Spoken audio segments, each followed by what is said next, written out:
به قراری یک دنیا برا دیدن زلاله زهرا، گل آخری باغی قسمت لبخندش داره تماشا.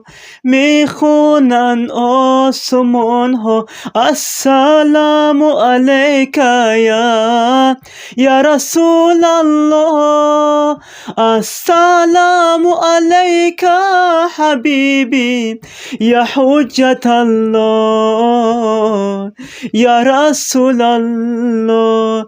شد وجه الله ویدا، ماه روشن هدایت دلها، غنچه دل جان نرگس شکری حق گشت شکوفا. شد وجه الله ویدا، ماه روشن هدایت دلها.